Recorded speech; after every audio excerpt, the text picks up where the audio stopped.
Hi guys! Good morning! Ano na bang oras? Ay, ano na pala, afternoon na. Samahan niyo akong gumawa ng salad. Nagayat na ako ng tomato dito. Saka ito yung cucumber. Isang buo lang cucumber. And guys, nilagay ko yung mga buto dito. Sineperate ko kasi sabi nila nakaka-appendix daw yung buto. So, ni-remove ko siya and itong mga buto na to ay itatanim ko. Sa Pilipinas kasi hindi kami bumibili ng seeds.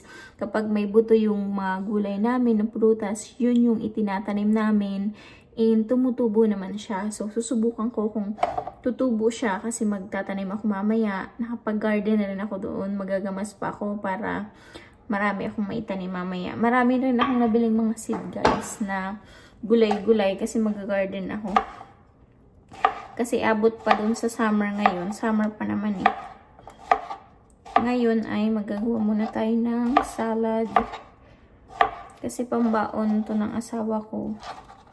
Kapag nga pala yung asawa ko guys ay pumapasok, may trabaho, ang kinakain niya ay salad and chicken or egg. Alternate yun. Kapag wala naman siyang pasok ay pwede niyang kainin lahat ng gusto niya. Cheat day ba? Ganun.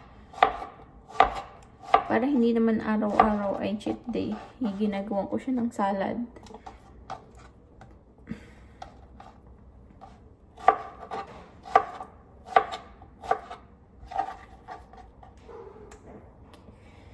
And maglagay tayo ng sibuyas.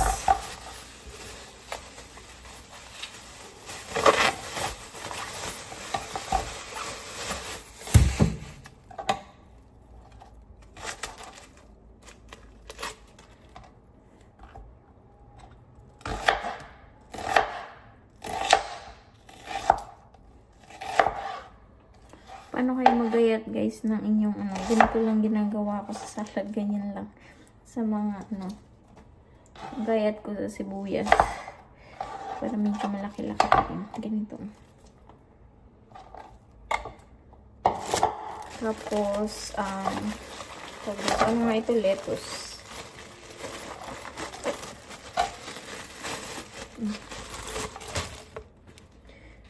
Remove natin to kasi medyo hugas ako muna guys.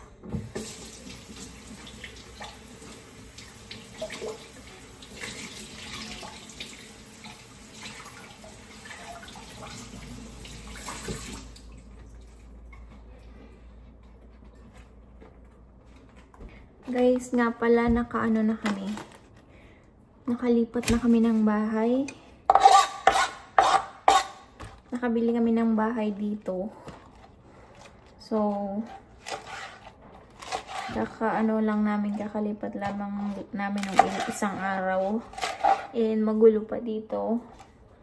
Hindi pa namin na aayos yung mga gamit kasi nga busy.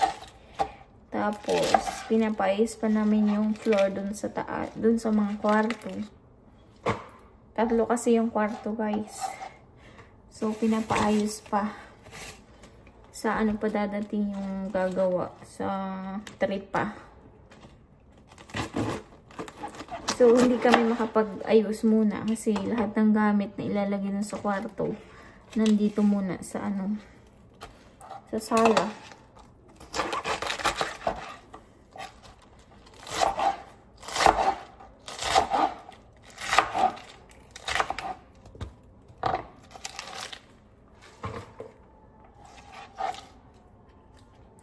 Kumusta na pala kayo guys? Ang tagal nating hindi nakapagkwentuhan sa ating buhay-buhay. Na busy ang person. Saka may aso ako guys. Naku, napakakulit ng aso ko. Parang baby. Kailangan ng walking palagi. Kailangan lagi mong i-walk.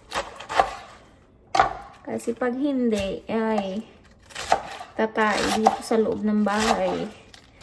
Kailangan pa i-train sa pagpupo. Kaya kapag may aso ka, ay kailangan ng tawag dito, responsibilidad ang pagkuha ng aso. Okay. So, ito na siya. Tapos, imimix natin itong mga gulay at itong mga ano. Ganito. Kakamayin ko na guys. Malinis naman yung kamay ko ha. Huwag mo ko i-bash. Naghugas ako ng kamay.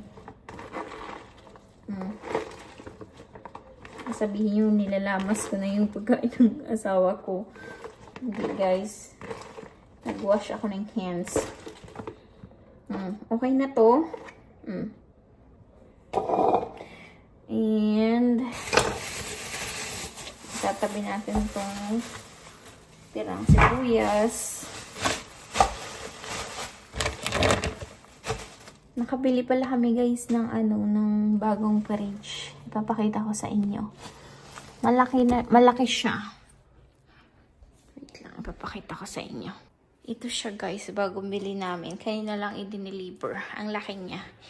Ayan, maganda yung loob. Oh. Ang ganda niya. Ayan, may water filter na sa loob.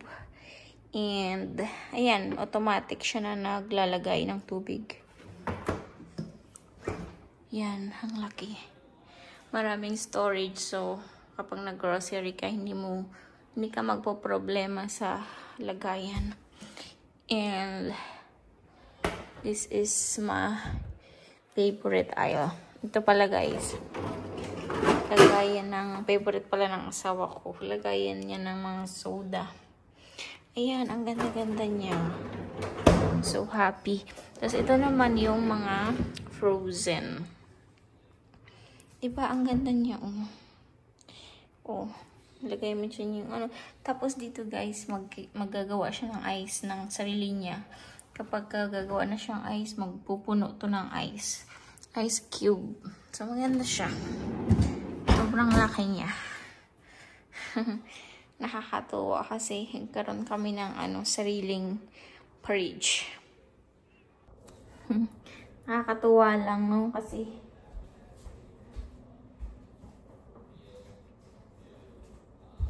meron na kaming malaking fridge.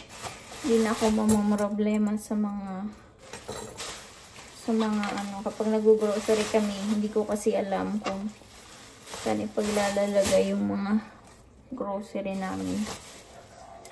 Ngayon, marami ng lagayan. So, yun lang guys.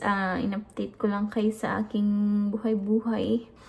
And kapag may time na tayo, gagawa tayo ng maraming video and mag-house tour tayo kapag okay na yung bahay. Okay, bye!